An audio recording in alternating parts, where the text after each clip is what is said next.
अस्सलाम वालेकुम। मेरा नाम उसामा फ़ारूक है और आज के इस लेक्चर में टॉपिक हम लोग कवर करने जा रहे हैं। वो है अमेज़ॉन के ऊपर बेस्ट नीश और बेस्ट कैटेगरी कह लें। Amazon best category you can say इन 2025। ठीक है। एक तो हम ये चीज़ देखेंगे और इसके अलावा कैटेगरी को थोड़ा समझने के लिए इससे पहले हमें थोड़ा सा ना कि मैंने एक तो चीज़ ऐसी बतानी है जो मुझे मुझे जो लगता है कि उसमें आपको उन चीज़ों का पता होना चाहिए। तो ये हमारा मेन टॉपिक होगा, लेकिन टॉपिक को स्टार्ट करने से पहले एक चीज़ जो है एकदम बेस बनाना चाह रहा हूँ मैं आप लोगों की। अमेजोन पे ना दो किस्म की कैटेगरीज होती हैं। प्रोडक्ट कैटेगरीज आप समझ लो। ठीक है, टाइप्स ऑफ प्रोडक्ट कर लो। टाइप्स ऑफ प्रोडक्ट कर लो आप। Types of products. एक होती गेटेड कैटेगरी या प्रोडक्ट गेटेड कैटेगरी कर लो। And the second one is ungated. अब मैं अगर आपको इस चीज़ को समझाता भी हूँ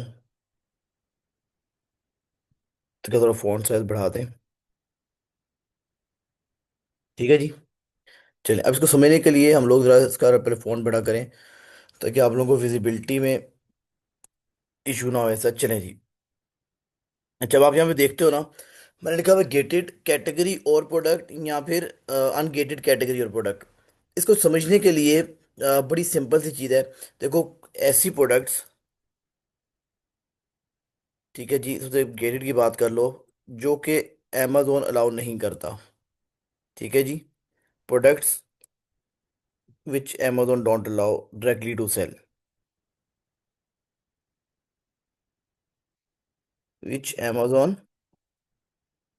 don't doesn't whatever allows you to allows you to sell without amazon permission. ठीक है जी।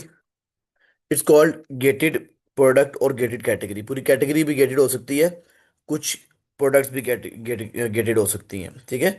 तो इसको कहते हैं जी हम लोग, ये हमारी गेटेड प्रोडक्ट हो गई। अच्छा, अब जिसको अमेजोन अलाउ कर देगा सेल करना उसको कहते हैं वो अनगेटेड कैटेगरी या प्रोडक्ट है। ठीक है जी।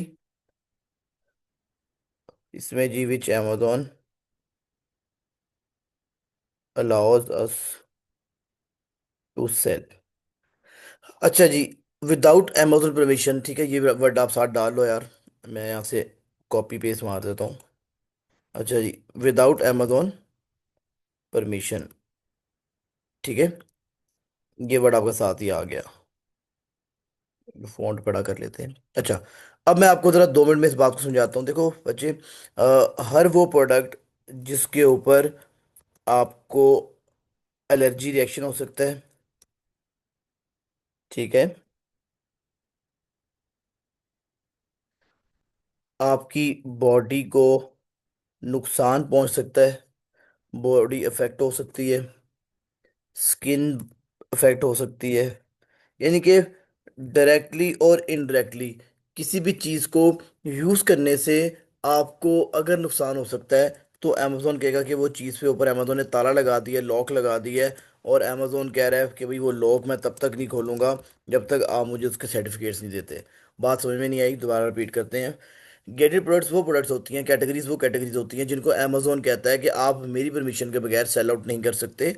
अब अमेजोन की परमिशन क्यों चाहिए होती है? बिकॉज ये वो प्रोडक्ट्स होती हैं जो बॉडी पे रिएक्ट कर सकती हैं। मिसाल के तौर पे एक बॉडी का लोशन है, मैं सेल आउट कर रहा हूँ, तो मुझे अमेजोन कहेगा यार आपके पास सर्टिफिकेट्स हैं। मिसाल के तौर पे इसकी बात को समझते हैं। कोविड जब आया था, कोविड में आपने देखा होगा कि हैंड जो सैनिटाइजर थे बहुत ज़्यादा यूज़ होने शुरू हो गए थे, तो मल्टीपल कंपनीज ने बनाना शुरू कर दिए थे। तो पाकिस्तान की जो गवर्नमेंट थी उसने क्राइटेरिया सेट कर दिया था कि ये क्वांटिटी अगर आपके हैंड सैनिटाइजर में अवेलेबल है, एसिड की, केमिकल की, वट एवर द प्रोडक्ट्स वर, तो हम आपको अलाउ करेंगे, आप सेल आउट कर सकते हो। ठीक है, वो ऑफिशियल सर्टिफिकेट्स वगैरह मिलेंगे तो सेल आउट कर सकते हैं। कुछ लोग होते हैं वो सर्टिफिकेट के बगैर सेल आउट करना शुरू कर देते हैं। पाकिस्तान में कुछ भी चलता है लेकिन अमेजोन पे नहीं चलता। तो अमेजोन कहता है कि अगर कोई ऐसी प्रोडक्ट है जिससे किसी कस्टमर की जान को, माल को नुकसान हो सकता है, स्किन को नुकसान हो सकता है, हेयर फॉल शुरू हो सकता है, स्किन डैमेज हो सकती है, कोई रिएक्शन हो सकता है, जैसे मेडिसिन होगी, तो वो अमेजोन कहता है कि दोज आर गेटेड प्रोडक्ट्स और कैटेगरीज वो मैं तब तक आपको सेल नहीं करने दूंगा जब तक आप मेरी परमिशन के बगैर, इनके अपनी परमिशन के बगैर मैं आपको सेल आउट नहीं करने दूंगा। इसको कहते हैं, ये गेटेड प्रोडक्ट्स हैं। अच्छा जी, अब गेटेड प्रोडक्ट्स में जाने के लिए आपको सर्टिफिकेट्स चाहिए होते हैं। ठीक है। वहाँ पर डिफरेंट यूएसए में, यूके में, या जिधर मर्जी मर्जी यूएई में, जिधर भी आप जिधर भी आप लोगों ने अमेजोन का अकाउंट खोलना है या क्लाइंट का काम करना है आप लोगों ने, तो आप लोगों को वहाँ पर पर्टिकुलर जो गवर्नमेंट होती है वहाँ से आपको रजिस्ट्रेशन करवानी पड़ती है, प्रोडक्ट को टेस्ट करना पड़ता है। अगर पाकिस्तान की बात करें तो PCSIR इज़ द वो राइट लेबोरेटरी जहाँ पर आप अपनी प्रोडक्ट को टेस्ट कर सकते हो। सेम डिफरेंट कंपनी, डिफरेंट वो हैं, वो आपकी कह लें, वहाँ पर वेबसाइट्स हैं, या सो डिफरेंट, सॉरी, वो आपकी गवर्नमेंट की अदारे हैं जहाँ पर ऑफिस है, और ऑफिस है प्रॉपर, जहाँ पर आप अपनी प्रोडक्ट्स को टेस्टिफाई करवा कर सेल आउट कर सकते हो। तो ये हो गई गेटेड प्रोडक्ट्स। और अनगेटेड वो जिसको आप अमेजोन अलाउ नहीं करता जी, अमेजोन अलाउ करता है कि जी इसको आप सेल आउट करें आराम से, कोई मसला नहीं। उसमें क्या आ सकता है, टॉयज़ आ सकते हैं, इसके अलावा ड्रेसेस आ सकते हैं, इसके अलावा मल्टीपल चीज़ें हैं, आपके प्लांट्स आ सकते हैं, प्लांट पॉट्स आ सकते हैं, गमले जिसे हम कहते हैं। तो मल्टीपल चीज़ें जो कि अनगेटेड कैटेगरीज में आती हैं। अब मेरे पास जो है वो अमेजोन का अकाउंट खुला हुआ है। आई वांट कि मैं आप लोगों को अकाउंट के थ्रू दिखाऊं कि जो गेटेड कैटेगरीज या गेटेड प्रोडक्ट्स होती हैं उसके अंदर किस तरह का लॉक बना होता है। तो हम उसको उसकी तरफ मूव करते हैं अभी। तो हम लोग जो बात कर रहे थे उसको हम कंटिन्यू करते हैं। अच्छा, अब कुछ ऐसी चीज़ें होंगी जो अमेजोन आपको डायरेक्टली अलाउ नहीं करेगा सेल आउट करने के लिए। तो उसमें जो सबसे जिस कैटेगरी में जब आगे जाओगे तो आपको इस तरह के लोग नज़र आएंगे। बेसिकली तो म्यूज़िक, मूवीज़ एंड टीवी है, या कुछ कैटेगरी जो अमेजोन कहता है कि मैं खुद बेचूंगा, इसमें तो कोई गेटेड का मसला नहीं आता। बट एनी हाउ, जो भी गेटेड की आपको नज़र आएगी कैटेगरी, उसमें ये लॉक नज़र आएगा। ये लॉक आपको खोलना पड़ेगा कैसे? By providing the certificates. तो ये एक कहने के इसका एक हल है, एक सोल्यूशन है इस चीज़ का। जब सोल्यूशन निकल आता है तो फिर आपको वो प्रोडक्ट सेल आउट करने देते हैं। एंड कोई इतनी बड़ी बात नहीं है, सेल आप कर सकते हो। अब हम लोग चलते हैं अपने टॉपिक की तरफ वापस। अच्छा, अब देखो, जहाँ पर रश थोड़ा कम होगा ना, कंपटीशन भी कम होगा। ठीक है। तो हम लोग जो है, जो मेरे पास फर्स्ट नंबर वन नीश जो है मैं रिकमेंड करता हूँ, वो है सप्लीमेंट की। ठीक है। सप्लीमेंट की जो नीश है वो बहुत चलने वाली है, और उसमें कंपटीशन कम है। हाँ, सर्टिफिकेट्स करवाने पड़ते हैं। अगर आपने सर्टिफिकेट्स करवा लिए हैं तो फिर आपको जो है वो कंपटीशन कम मिलेगा, और वो अच्छी कैटेगरी बनती है, अच्छी नीश है 2025 के अंदर। सेकंड जो है, आपने थोड़ा सा इन्वायरमेंट को भी देखना है। अगर आप यूएई में काम कर रहे हो तो आपका डिफरेंट क्राइटेरिया होगा, आप यूएई की इन्वायरमेंट को देखोगे। मिडल ईस्ट, जो आप मिडल ईस्ट आ रहा है पूरा एरिया। अगर आप यूरोप में जा रहे हो तो यूरोप का इन्वायरमेंट देखो। यूएसए के लिए हंटिंग कर रहे हो तो यूएसए की इन्वायरमेंट को चेक करो। ऑस्ट्रेलिया के लिए कर रहे हो काम तो ऑस्ट्रेलिया या जापान की जो मार्केट है उनकी आप कह लो कि पहले आप उसकी इन्वायरमेंट को देखो, देन यू विल सी कि अमेजोन के ऊपर बेस्ट जो है नीश वो कौन सी है। अच्छा, अब एक चीज़ और मैं बताता हूँ आपको। वहाँ पर बेसिकली आपको जो सेकंड नीश मैं रिकमेंड करूँ है पेट सप्लाई।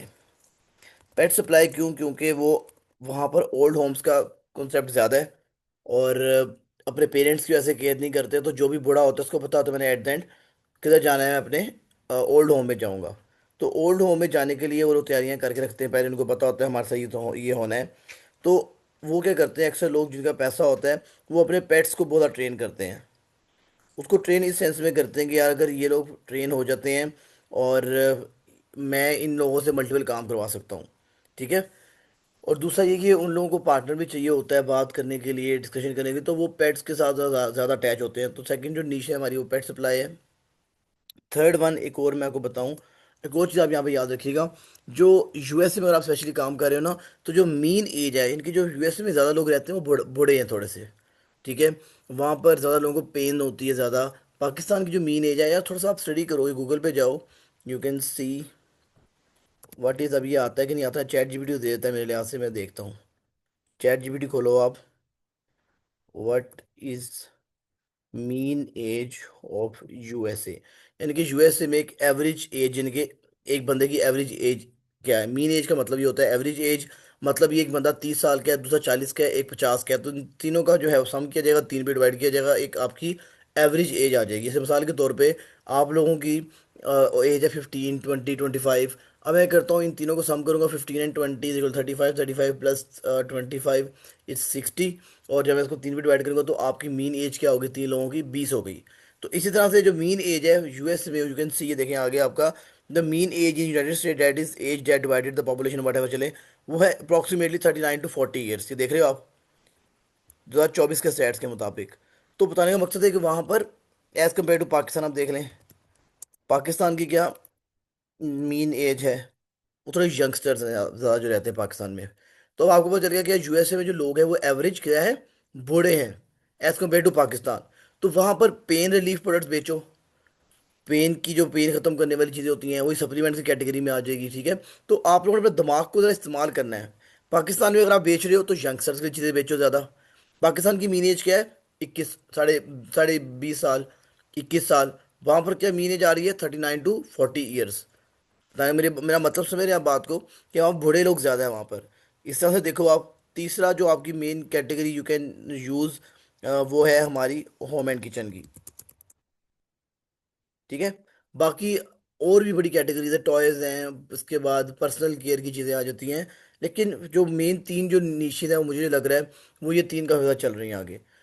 इसके अलावा गार्डन एंड टूर भी है, लेकिन अब कभी काम कम हो रहा है, गाड़ियों का काम भी है। लेकिन जो मेन तीन कैटेगरीज है, व्हाट आई बिलीव कि 2025 में जो मेन नीश है आपकी, वो ये तीन जो है वो नीश चल रही हैं, ठीक है।